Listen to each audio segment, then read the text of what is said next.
Welcome.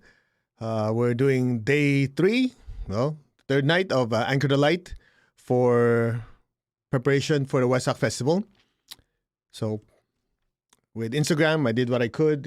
If you guys are watching at Instagram, it's a little conky, so we're doing whatever we can. Anyway, so before we start, let's ask for divine blessing. To the Divine Supreme God, Divine Father, Mother, to all the spiritual elders, holy masters, saints, archangels, holy angels, and spiritual helpers. Personally, to my teacher, Master Chokok Sui Mahagu Jumeling, we thank you for divine light, divine love. Thank you for your guidance, help, healing, and protection. Thank you for blessing us with your compassionate, purifying light and soothing, healing energy. In full faith, and so it is. All right, so in Anchor the Light, we did Right Viewpoint on Monday night, and we did, let's make it easy. That's the first of the eightfold path. Then we did right thoughts, right speech, right action on Wednesday night. So now we have to cover right lifestyle. So 5, 6, 7, 8. So it's going to be very fast. That's one of the reasons why we're having it on the screen, so I can go quickly. Otherwise, I see this, somebody go, hey, you have an accent, you talk too fast. How am I going to understand it? Well, you have pictures. Pictures is good. I like pictures. That's why I like comic books. Easy to understand. All right, anyway. So just to have a review. Right viewpoint is the most important part. Seeing what's going on. And then from there, that right viewpoint involves what? Careful observation and correct interpretation of what's going on. And the most important part is to understand that the I is a spiritual self. Everything else is not I.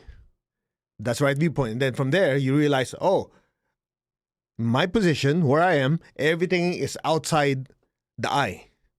The body, the emotions, the thoughts are my tools that I use to interact with the world. So when I know where the I is located, in my center, that's my center, I say I am. From there, since I have right viewpoint, I will know what thoughts to create, what emotions to create, which will manifest as how I speak and how I act. All right? Now, if you add your continuous thoughts, words, and actions over and over again, that's what you call lifestyle. So just to look at it, right lifestyle and livelihood, which is number 5. Repeated thoughts, words, and actions manifest as habits. Okay? Now, repeated habits manifest as vices or virtues. So it depends. If the thoughts, emotions, actions, the speech, it's helpful to people, to yourself, to the world, it's uplifting, it's beneficial, it's what you call a virtue.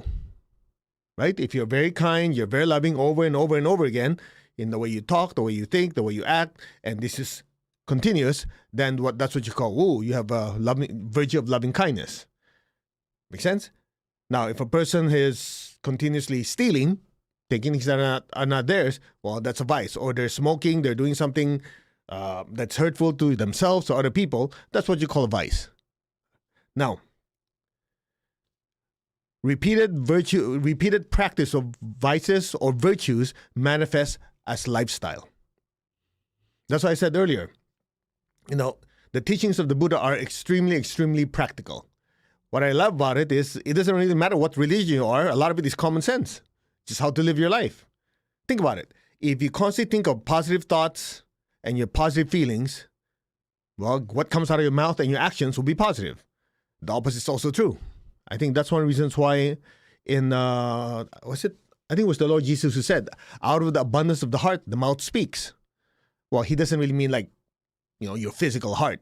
It meant like your emotions, your thoughts, your being, all right? So if you put together all these things like your thoughts, your emotions, your actions, put it all together, depending on what direction they move, if it's positive, it's a virtue. If it's negative, it's a vice. Now, how does spirituality come into it? Okay, take a look at this image here. That symbol there is what you use in geometry, right? Like greater than, less than. All right. So right lifestyle, if the soul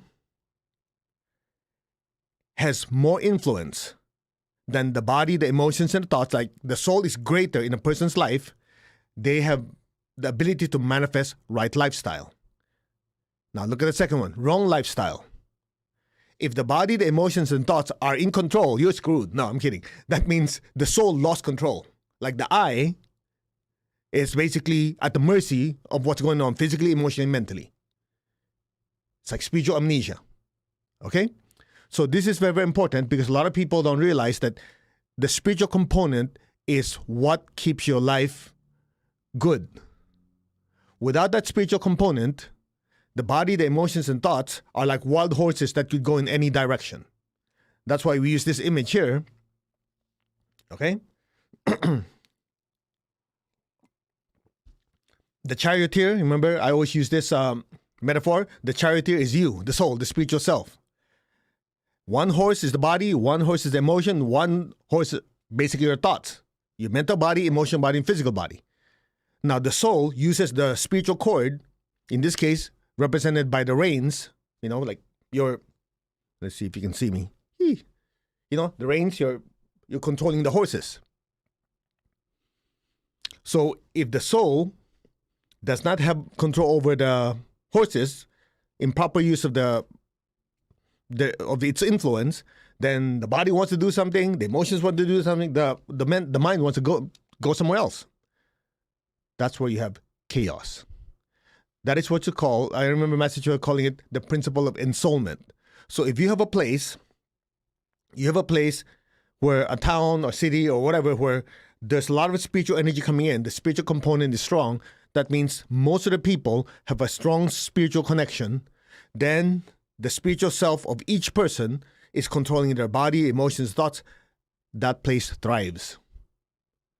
The lack of it, that means not enough spiritual energy coming in, then the wants of the body, money, power, sex, whatever else that is pleasurable to the body, emotions want up and down, drama. The mind wants constantly breaking things down, analyzing, overthinking, jumping from one. That's why you have chaos. So the principle of ensoulment works micro and macro. Within us, if the spiritual self has a strong influence, then the body, the emotions, and the thoughts are held in check. If they're not held in check, well, then there's chaos. Now, there's something there that I added in. You notice the whip. Okay, let's not get into any drama. Some go, you shouldn't hurt animals. Look, don't get stuck with the whip. That's just a metaphor in this case. So, oftentimes when the body, the emotions, and thoughts are so far gone, because the soul let it do whatever it wants, screw it up, hurt people, do stupid things, and the soul is having difficulty kind of controlling it, then karma comes in.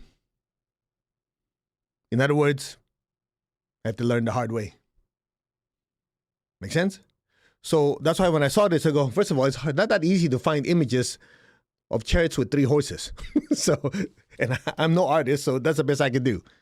But that's the part about right lifestyle.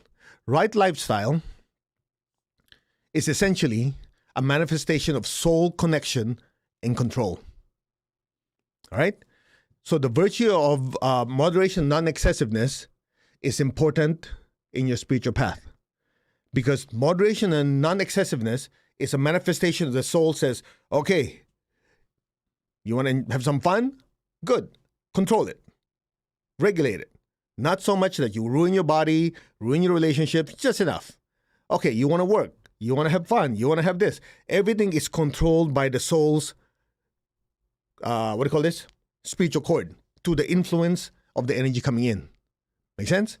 Now, one of the things that we cover in the morning, now bear in mind, here in 45 minutes, I'm trying to cover 4 of the eightfold path, where each one of them, I'm doing this in the 7-day thing for an hour and a half. So either I talk really fast, or I'm transmitting telepathically, or I have to basically just go with some of the important parts.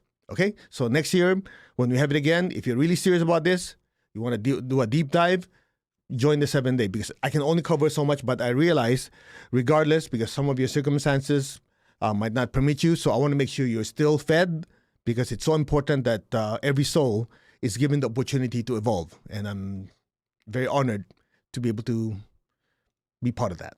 Okay? So, when it comes to money, tithing and giving money to charity is a manifestation of soul control over money. You see, it's something like this. A lot of people don't realize. You think money and spirituality are opposites. They're not. They're two sides of the same coin, right? So most people think, oh, if you're very rich, you might not be spiritual. If you're broke, you're spiritual.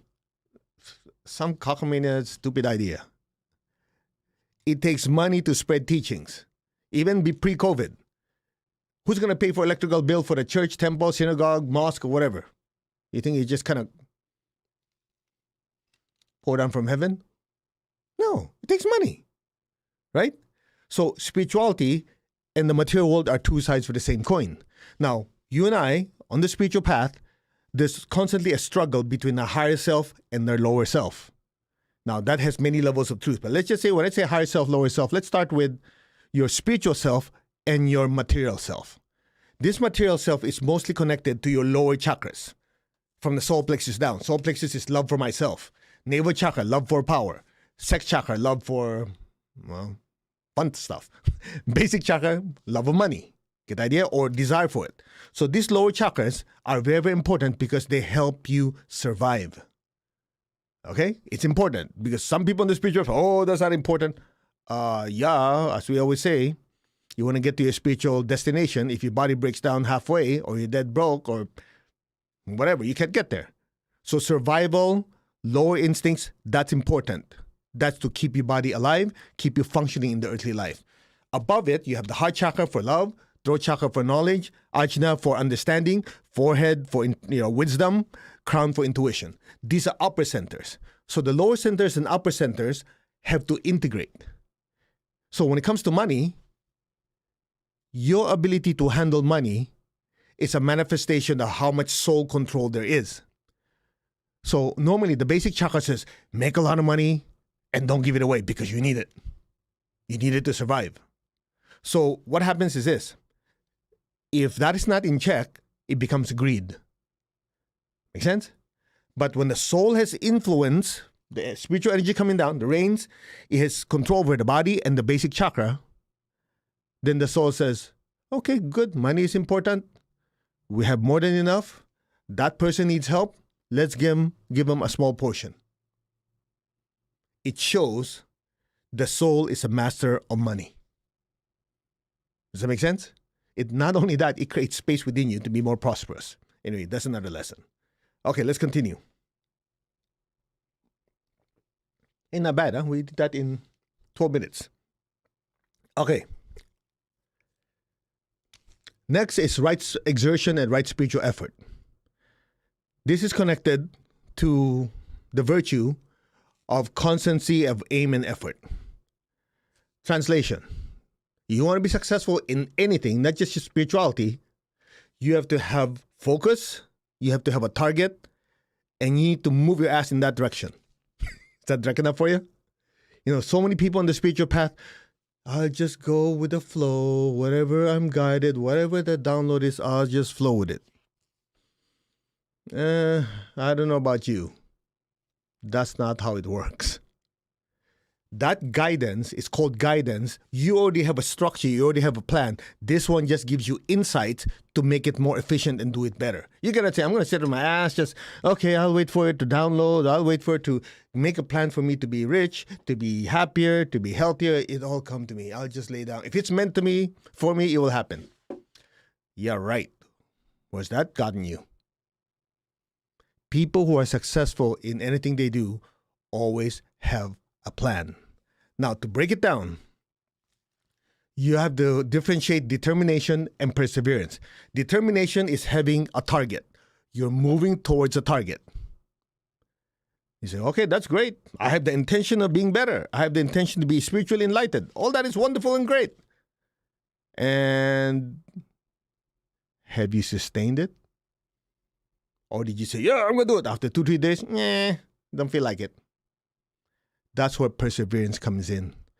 Perseverance is say, I have a target. It is so important for me.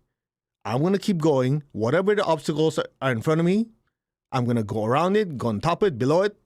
If not, I blast through it because this is important enough. Constancy of aim and your basic chakra in your butt. Constancy of effort. Kick your butt in that direction. Now, This is very, very important because in anything you want to do, anything, you want to be a better parent, you want to be more enlightened, you want to have more inner peace, you want to have a healthier body, this has to be part of it. Constancy of aim and effort. That aim is connected to focus. Okay? I know some of you will disagree with it. Just hear me out. You heard the saying, don't put all your eggs in one basket. You heard that before? That does not apply to most people. You know why? If you're doing too many things at the same time, your energy is scattered. 100-watt light bulb can light up a room. The energy is dispersed throughout the room. That's why the whole room's lit up. But if you want to cut steel, that same 100-watt bulb, that light has to be focused in order to break through. True? Instead of cutting steel, you need to have laser focus to break through and cut down your obstacles. That's constancy of aim and effort. So, in this Noble Truth number 6, I think that's 6, it's basically telling you you have to practice one-pointedness in exertion and effort, and you pick your work, your education, your health, your body, for your relationships, your spiritual development. Each area of our lives, you have to apply that type of focus. Now, I'm going to share something that most of you will not like to hear. But it is what it is. Take it or leave it. You don't like it? Well, go suffer. I know that sounds harsh, but I've been there until the reality got slapped into my face. Listen and listen carefully. If you want something bad enough, if something is important for you that you really focus, sacrifices have to be made. Now, so you don't feel like, oh, I don't want to make sacrifice. I'll just give you a modern term. You have to prioritize. To make it simple for you, it's something like this. We covered this in Right Viewpoint. In order to understand or in order to know who the I is, you first need to differentiate and know what is not the I. Make sense? Well, guess what? In order to get to your objective, to fulfill your destiny, your target, whatever you want to call it, whatever you're aiming at, the first thing you need to do is to remove what is not part of what gets you there. For example, you look at all these millionaires, billionaires, you look at these trailblazers. Sacrifice was made. Some of them sacrificed their health. Some of them sacrificed family. Some of them sacrificed pleasure. In other words, in anything you do that you want to be successful. By the way, read the book, The One Thing, by Gary Keller and I think Jay Papasan. I've been recommending that book. You know, he says success is sequential. Sequential. Be successful in this one, then this one, then this one, then this one. It's sequential. We have a tendency to think, oh, we'll multitask. Multitasking, when it comes to your target, doesn't work because your energy is scattered. That's why putting all your eggs in one basket is actually a way to do it, because you're getting the compounding, propelling energy. If you put your eggs in many baskets, you have to carry too many baskets. And you're afraid one will drop, eggs will break. So when they say don't put all your eggs in one basket, that is if you already achieve a certain level of success. At that point, you're kind of cruising. Then you go, okay, we're in that direction. It's almost autopilot. Now let me kind of diversify a little bit. I mean, look at it this way. If a person barely has, I don't know, I'll just make something up. Let's say a person only has $100 in their name. What the heck are you going to diversify? Right? You want to make that $100 work 100% for you. Or 200 or 300. Now, if you have a couple billion or million, well, I think I better put some in real estate, some in this. That's why some of you have been with Tony Robbins' event. You know, that part of wealth mastery is what? Asset allocation. But these people who are doing asset allocations are not the one who are just barely, maybe who are doing paycheck to paycheck. Same thing, you want to be better with your health. You cannot say, well, I don't want to spend too much time, so maybe I'll exercise 5 minutes today, 5 minutes tomorrow. I don't want to put all my energy there. Yeah, right. What are you going to get? Just getting to the gym or getting changed to start your exercise, and you're done. Isn't it? That's why if some of you in exercise, you've heard the word TUT. Tut like King Tut. Time under tension. In other words, that time under tension is so important because that focuses all the pressure, the tearing on that particular muscle or muscle group. And that's how you grow. If you say, done, and you're done, because I need to go somewhere, you're not going to get anywhere. Constancy of aim and effort. Same thing with meditation. Some people, this is what they do. Today I'll do this meditation. Tomorrow I'll try that one. I'll try 1,000 different things. It never got that meditation a chance to have the effect on you. Are we getting somewhere? Focus is extremely important. One of the reasons why people are not successful, they're all over the place.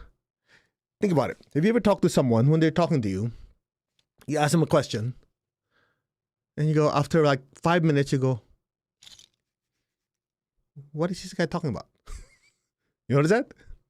You know why?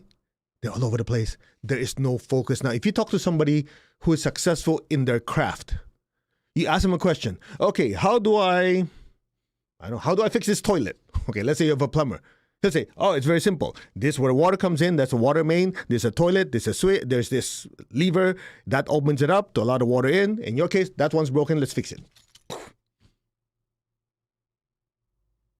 Right? So that's why clarity of mind has to be matched by the will. Clear? Now, a disciple is an embodiment of discipline. Discipline is having all your horses going in the same direction. Now, to be successful in anything, I know this is the part nobody likes. Results happen only as fast as you get off your ass and move. Intention alone is nice. I'm setting the intention. I'm setting the space. You don't move, nothing happens. Think about it. If you ever in sports, you know what it's like, especially if it's a sprint, right? The first few microseconds are so critical.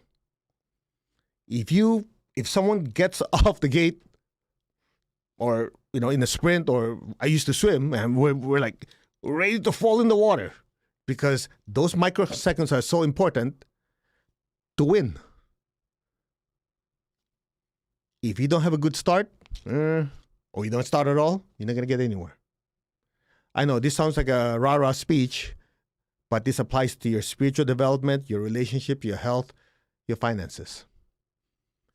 And starting means you have to have a schedule.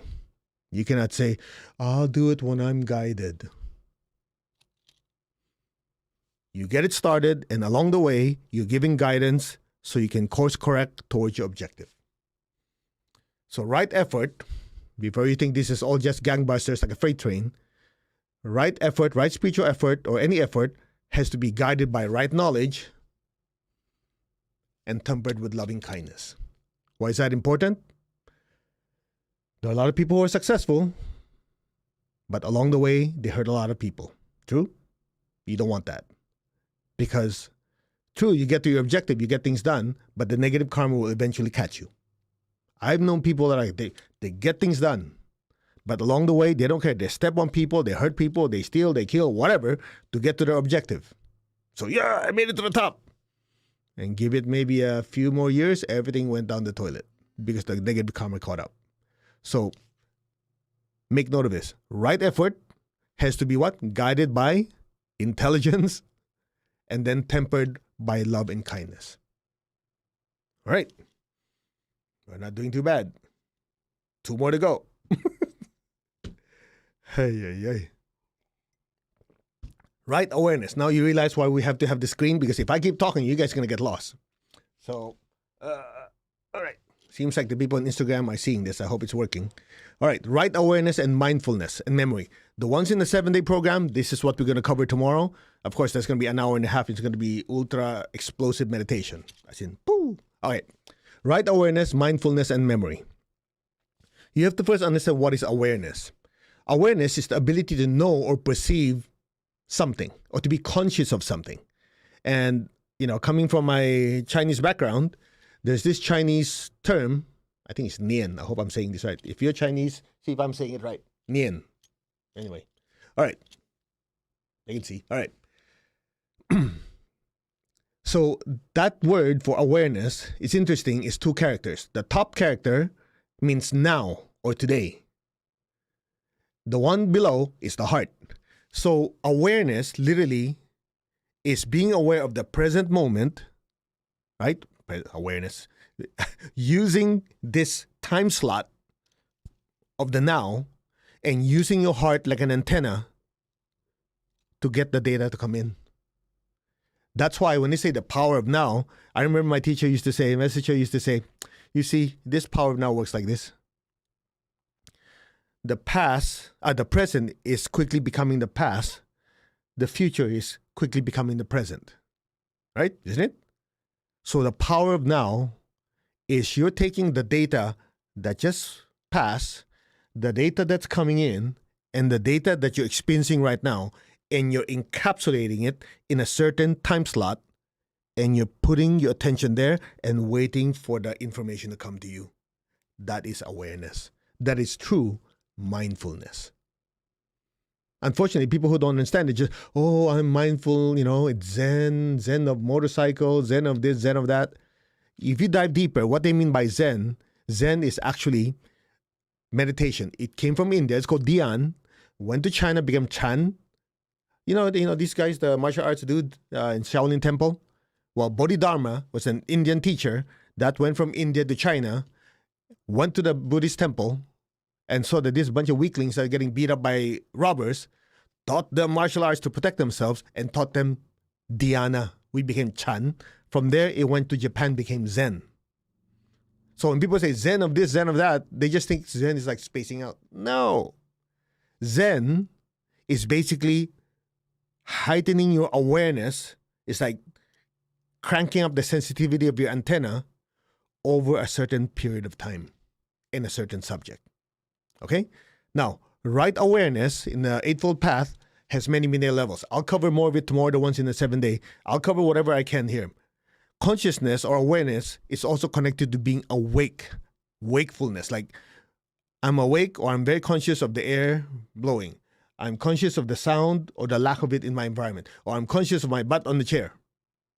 It's putting your attention and being awake to the data that's coming in from there. Like your sensors are, it's like you're moving your sensors to where you want them to. Now, here's the problem. Most people, their level of so-called awareness or the data that they're processing to come up to the identity of who the I is not really from the viewpoint of the I.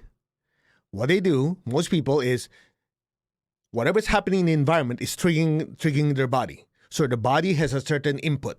Then whatever's happening in the environment triggers certain emotions and triggers certain thoughts. So what happens is what they perceive as the I, their awareness, is what the body, the emotions, and the thoughts are giving them. So if the external circumstances are great, yes, I'm having a good day. If the external circumstances are not that great or not in their favor, they're having a bad day. So they're literally a slave to the environment. That's not mastership. Mastership is what? You know who the I really is. And I use the body, the emotions, and the thoughts as my feelers, my sensors for the external environment. And from there, I decide how I'm going to use these guys in order to get to my objective. Circumstances might be favorable. Circumstances might not be favorable. If it's not favorable, I will use my body, my emotions, and thoughts and turn it around. If it's favorable, I'll make it better. Do you realize the difference of that compared to being essentially a puppet to the environment? That's why awareness is extremely, extremely important. So most people, all they do is react to what their senses give them. Bad news coming through the TV, coming through the internet, they feel depressed. Good news comes in, yay, there's a holiday, they're partying, yay. So everything is based on what's outside. So imagine, if the average lifespan of a human being is 70, 80 years or whatever, and they are subject to what's happening with their senses, well, I'll tell you one thing, life's not boring. It's like, that's why there's no peace, there's no stillness. And why do most people start their spiritual path later in life? Because they get to realize everything they've been banking on, all the tangible things, could disappear with a blink of an eye. So they look for something that is what? Permanent. What is invisible is permanent. What is physical or tangible is impermanent. True? Think about it. That said, that's why most people are asleep to the true nature. They're asleep to the true nature. They're asleep. They're not awake to who they really are. The spiritual self having an earthly experience. That's why meditation, spiritual practice is so important. If one does not realize he or she is asleep, they don't have an urge to wake up. Look at the masses. Look at your friends, your loved ones. Sometimes they're having a good day. Sometimes they're having a bad day. It's just basically whatever society gives them. Think about it. All of us have been there, right? It's just like mindless, just following the group. 5 years, 10 years, 20 years go by. Oh, time to retire. You look back. What did I do with my life? Because most people are spiritually asleep. The good news is this. The fact that you're listening and you go, oh, I should wake up to my true nature. So that is the purpose of a teacher. Only one who is awake can know if someone else is asleep. I think this is from Osho. I think that's what he said that. In other words, that's why the Buddha said, I am awake. When people start to worship him, oh, he said, no. I'm not God. I'm awake. Of course, most people think, well, we're all awake listening to you. They didn't realize what he meant by awake was he is awake to his true nature.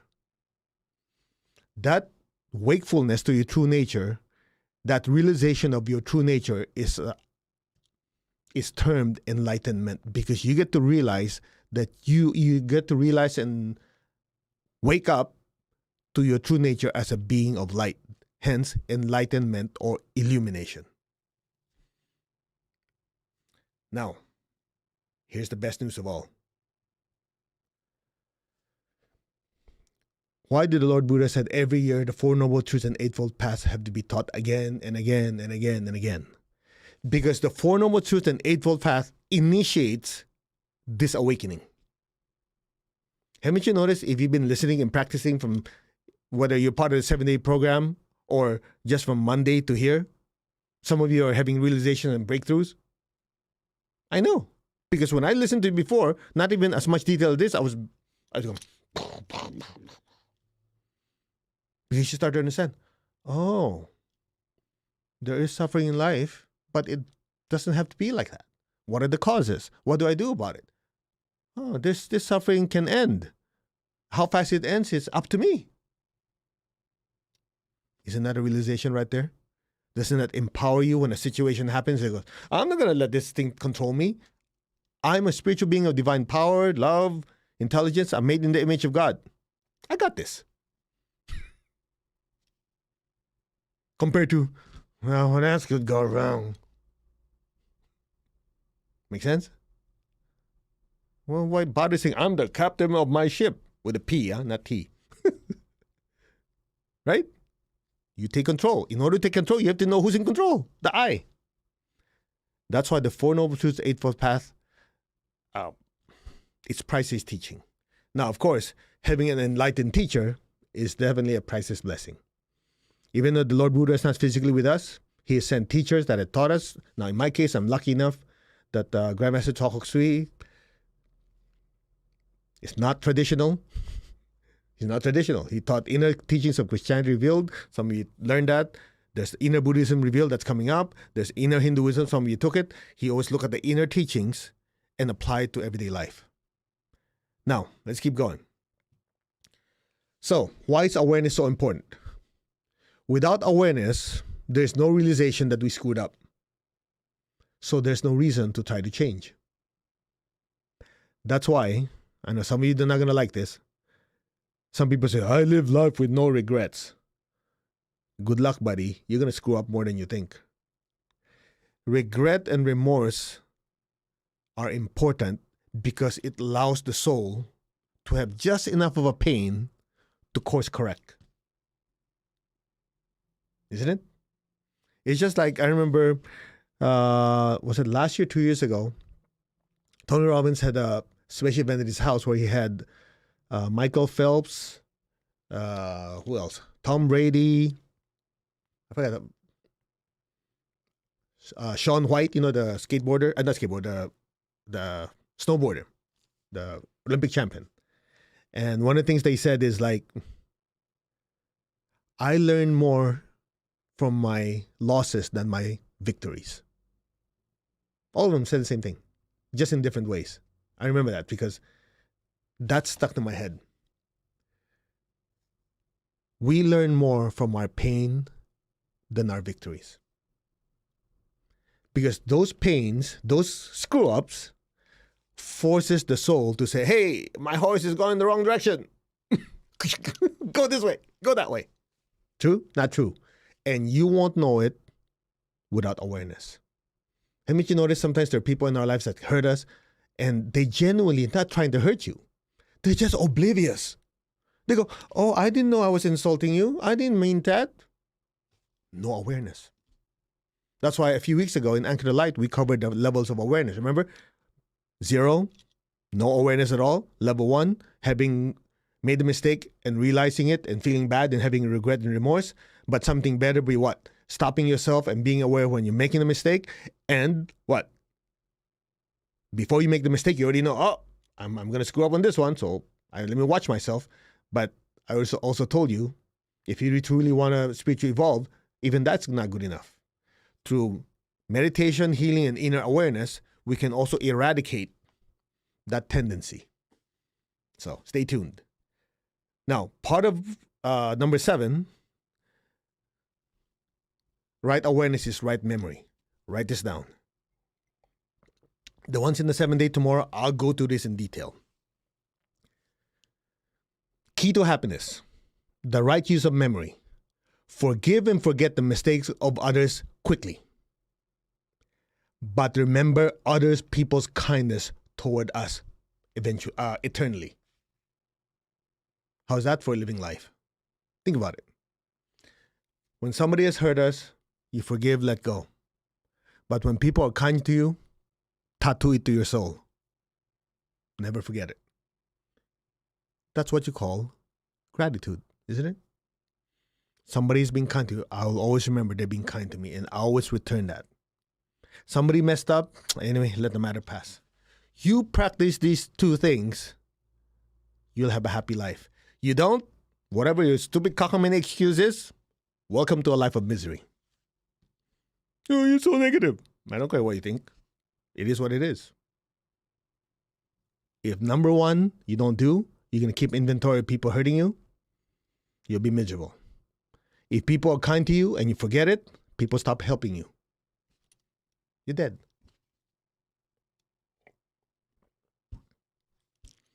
Make sense?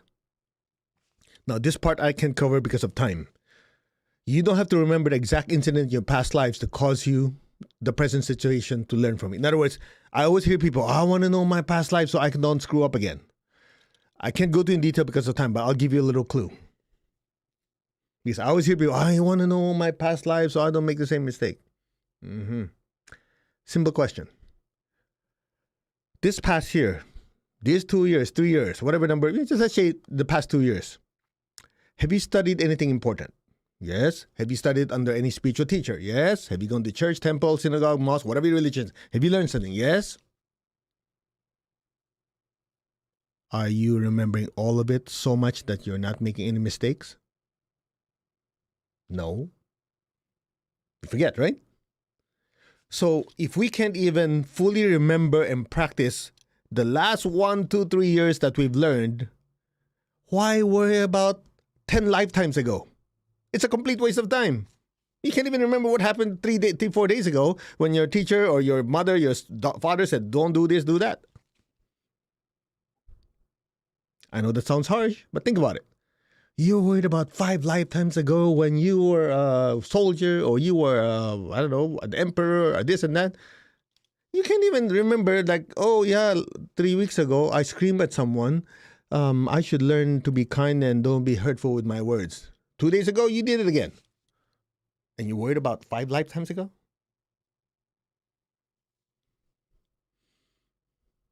Am I getting somewhere? Make sense?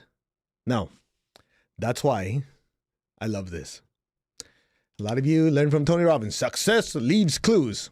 The bottom part I put in. So do screw-ups. True? Not true. Mistakes are just as important as successes. The key is not to dwell in it. The key is to understand it. Look at me. Extract the lesson and install so that you know what not to do again. That's right awareness. Okay? Now, okay, this is going to be interesting with time. All right. I'm kind of short on time here, but I'll do what I can.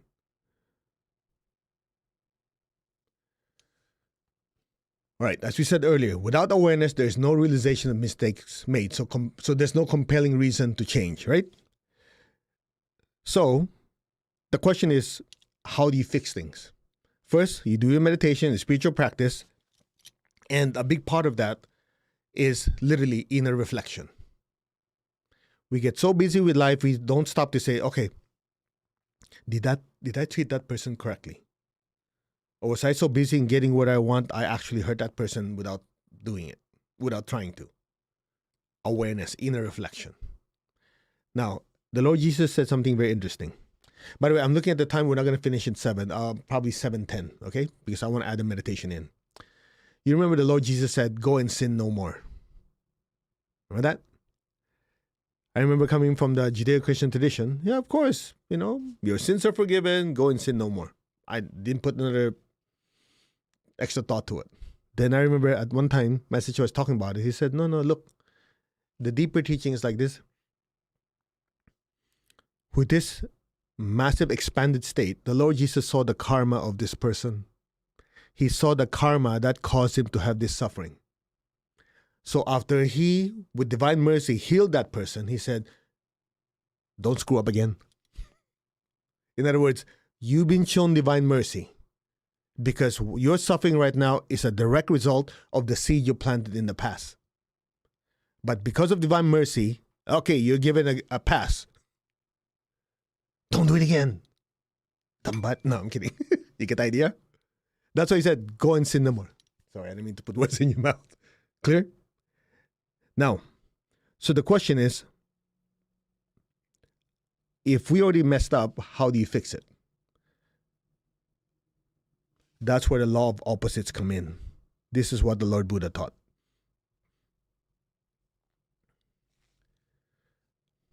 Let a man, okay, come on, you guys, don't sit here, oh, how come no women? Come on. You're not the man. You're not the woman. You are the spirit yourself. Use a man body or woman body, okay?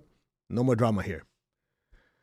Let the man overcome anger with love, overcome hatred with kindness, overcome greed with charity, overcome lies with truth. In other words, we try to convert that wrong or negative energy to something positive. That's called the law of opposites. Here's the beautiful thing. Do you notice that every time we do meditation, Twin Hearts, what prayer do we use?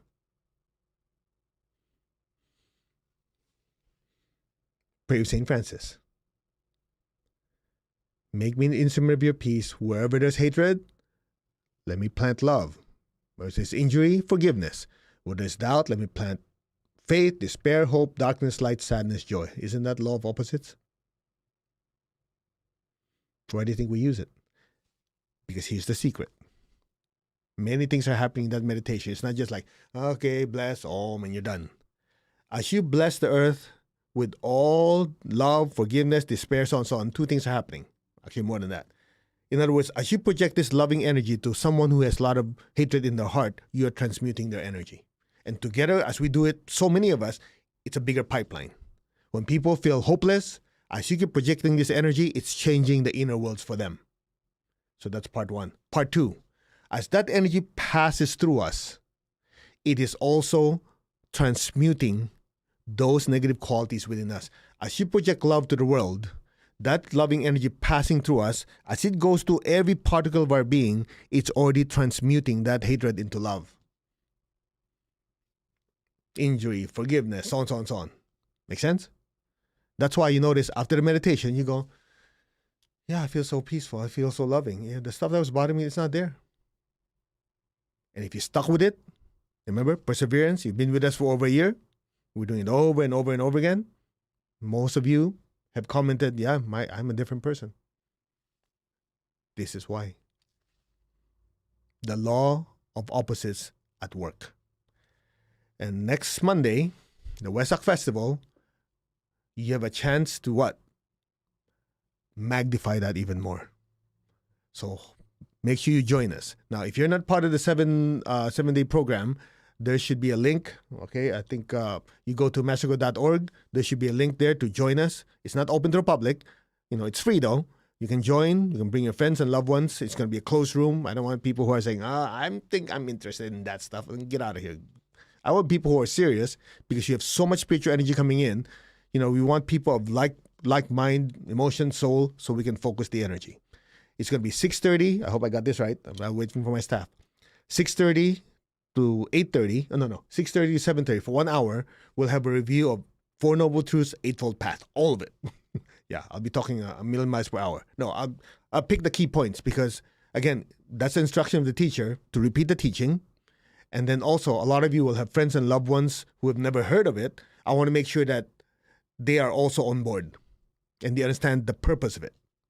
And then there's going to be a pee-pee break, toilet break, and then we'll have the meditation for 1 hour, and it's like a nuclear blast in the inner worlds. Okay? Now, last one, right concentration or right oneness. Remember the eightfold path? The ones who are here for tomorrow, the day class, good luck. What I just covered is just a snippet. Okay, here we go. Right concentration and oneness. So a lot of people, they experience oneness with nature, with the trees. They're walking in nature. I feel one with the nature. That's good. That's great. That's wonderful. It doesn't do much in the long term to your spiritual development. Hold on. Let me tell you why. You see, first you have to understand and experience what oneness is. Oneness is just like, it's not like, I'm feeling one with the air. I just feel like I'm one with the chair. And see, the key is you have to ask yourself, what is the basis behind this oneness? In order to experience oneness, you have to go back to right viewpoint, which is you have to first meditate, understand, go back to who I am.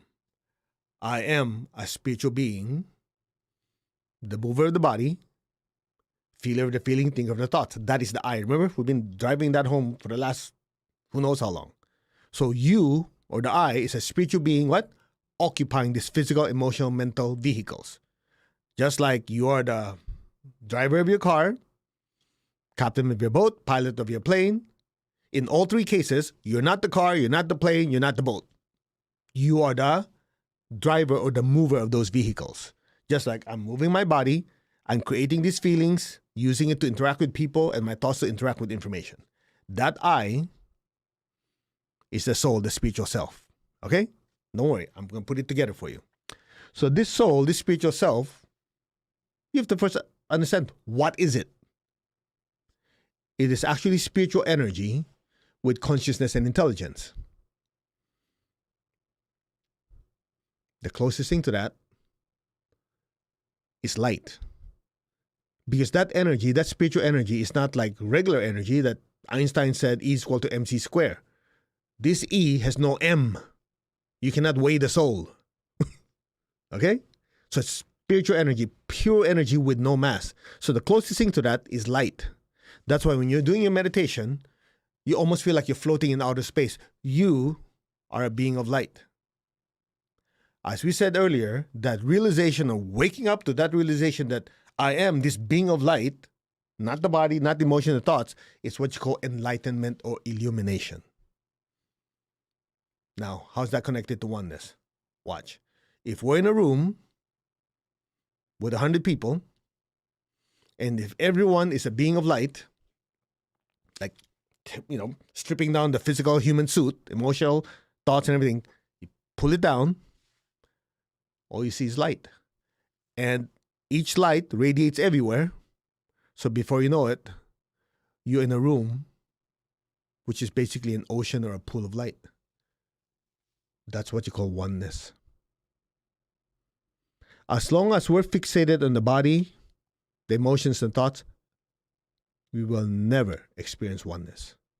It's just like the ice cube will always be separate. Even if you go like this, it doesn't go anywhere.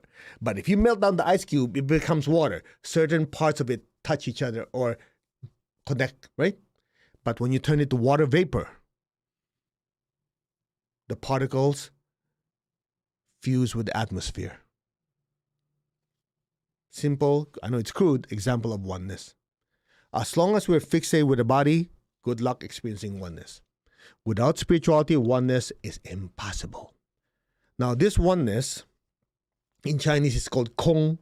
If you speak Chinese Kong, they just say empty or nothing. That's why you talk to monks meditating. What are you doing? I'm meditating on nothingness. So what are you doing? Meditating on what? Nothing. They don't realize when they say nothing, that means no thing or no mass. Pure energy. India, shunya or shunyata. The other term is void. Okay? Now, here's the key. Within that vast nothingness contains everything. You already studied quantum mechanics. You guys know. Even the nucleus itself is 99-point-something% empty space. But science has discovered that it's not empty, it's actually full of energy. And that energy is what fills the entire universe. So if you look at it, the entire universe is pure energy with little particles of mass. When you do your meditation and spiritual practice, this is what's happening. You experience your true nature as nothing, no matter, no mass. That's how you experience an expansion. In other words, you suddenly have access to that network of pure energy all over the universe. That's what you call expanded consciousness. Not too bad. We did that in 54 minutes. I hope you have a better understanding. So quick review, then we do a short meditation. Yeah, again, if you're really serious about this, next year, let's do the 7-day thingy. If you do it here, I know you got a lot, but if you're serious and really want to do a deep dive, that's what I do in the daytime. The ones who are with me during the day, you know what I'm talking about, right? Some of you go, yeah, it was so much, my mind's about to explode. Let's just warm up. Wait till you get prepared and Wesak comes in with all that energy coming in. So, quick review. Eightfold path. The most important one is what? Right viewpoint. Seeing things clearly through careful observation, correct interpretation. From there, after you perceive things properly, clearly, right viewpoint, then you'll know what thoughts to create, what speech to create, what actions to create. All of that is banking on number one because you understand and know the I is the one initiating physical movement, I initiating creating emotions, I initiate creating thoughts. That's where you bring the power back to the I. And repeated thoughts, emotions, actions, speech is what you call right lifestyle. Make sense? Right livelihood. From there, if you want to be successful in any part of your life, there has to be right spiritual effort or endeavor. And from there, as you go from the material world, you have to go back to where you came from, and that takes awareness to understand, to be aware, to experience the inner worlds. That's called awareness. And from there, as you experience this awareness that you're not the body, emotions, and thoughts, and you're part of a greater whole, then you get to experience a glimpse of oneness or God. Let's meditate. We'll do a short one. Put your hands on your heart.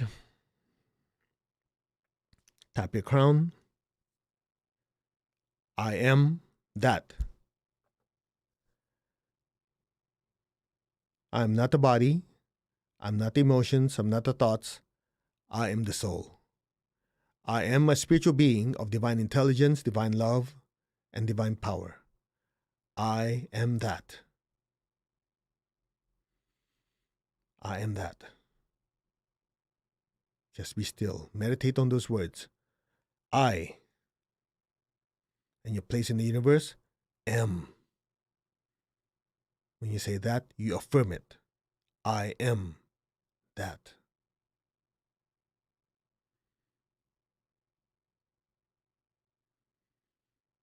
I am connected and one to my higher soul. I am that.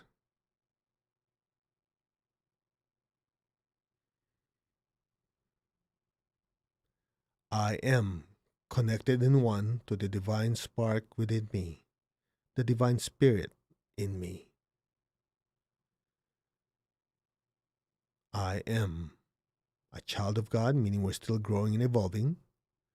I am one with God. I am one with all.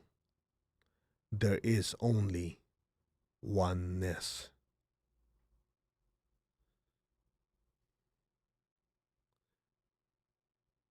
Be still and let go. There's only oneness.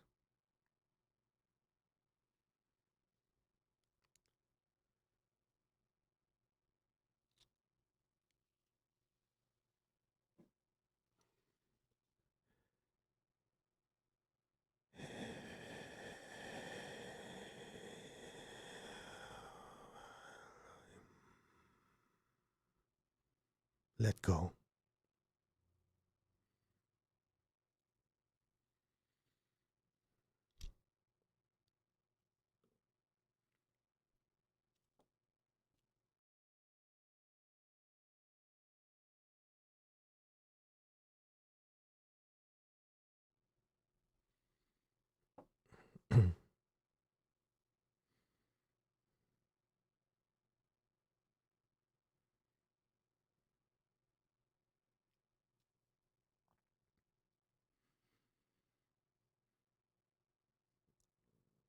I am that.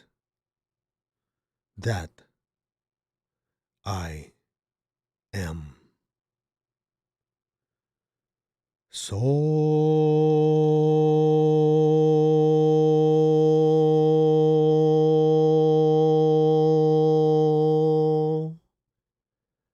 hum.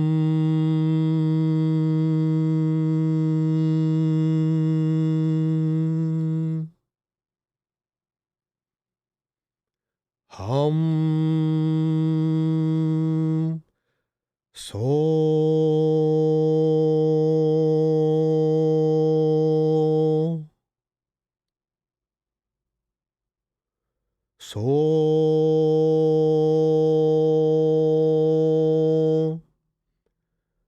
hum.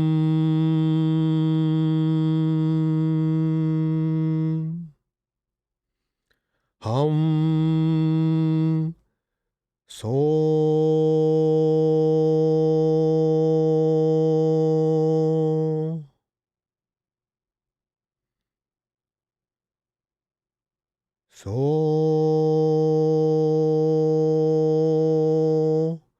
hum.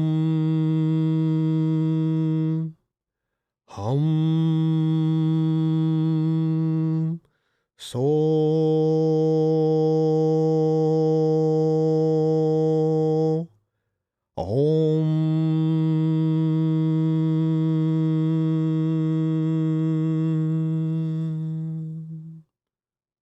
let go now.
Gently, very slowly, come back to your body. Gently move your fingers, move your toes. Gently and slowly come back. Gently and slowly open your eyes.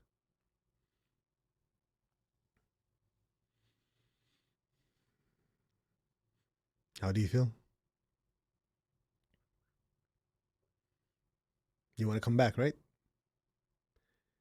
You see, even though the meditation was short,